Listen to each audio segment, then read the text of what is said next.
పిఠాపురం పట్టణం ఇందిరానగర్లో తనకు ఇళ్ల పట్టా అధికారులు మంజూరు చేశారని, తనకు కేటాయించిన స్థలంలో ఇల్లు కట్టుకొని నివాసం ఉంటున్న తన ఇంటిని 4 రోజుల క్రితం అధికారులు ఎటువంటి సమాచారం ఇవ్వకుండా ఇంటిని కూల్చివేసి నేలమట్టం చేశారని మిరియాల సూర్యకుమారి అనే మహిళ ఆవేదన వ్యక్తం చేసింది. తాను తన పిల్లలు ఎక్కడికి వెళ్లాలో ఎక్కడ ఉండాలో తెలియని దిక్కుతోచని స్థితిలో కట్టుబట్టలతో రోడ్డున పడి ఉన్న తమ కుటుంబాన్ని రాష్ట్ర ఉప ముఖ్యమంత్రి పిఠాపురం ఎమ్మెల్యే పవన్ కళ్యాణ్ ఆదుకోవాలి అని మిరియాల సూర్యకుమారి విజ్ఞప్తి చేసింది.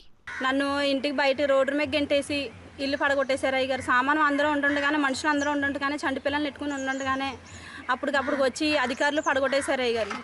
వికలాంగ అమ్మాయి నెట్టుకుని ఉంటున్నాను అయ్య గారు. నా బతుకు ఇలా రోడ్డు మీద ఈడ్చేస్తారని నాకు తెలియదు అయ్య గారు. నన్ను ఇలా రోడ్డుకి ఈడ్చేసారు పవన్ కళ్యాణ్ అన్నయ్య. నన్ను ఆదుకో అన్నయ్య. మేము నిరుపేదలం, మా దగ్గర ఏమీ లేదు.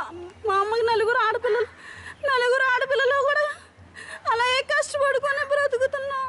నా భర్తకి బుర్ర పని చేయదు. మా నాన్నమ్మ చిన్నప్పుడే చనిపోయాడు. నాకు పవన్ కళ్యాణ్ అన్న నాకు న్యాయం చేయి. నేను అధికారులకు కాళ్ళమే పడ్డాను. నాకు న్యాయం చేయాలి. నన్ను ఎవరు పట్టించుకోలేదు.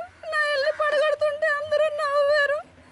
నేను ఈదులో ఉన్నాను, రోడ్డు మీద ఉన్నాను. నాకు పవన్ కళ్యాణ్ అన్న నాకు ఇల్లు కట్టించి న్యాయం చేయాలి. న్యాయం చేయాలి. నేను చచ్చిపోతాను. నా బిడ్డలు నెట్టుకుని నేను ఇక్కడ చచ్చిపోతాను అన్న. నాకు ఒక వికలాంగ అమ్మాయి ఉంది. ఆ అమ్మాయి నెట్టుకుని బతుకుతున్నాను అన్న.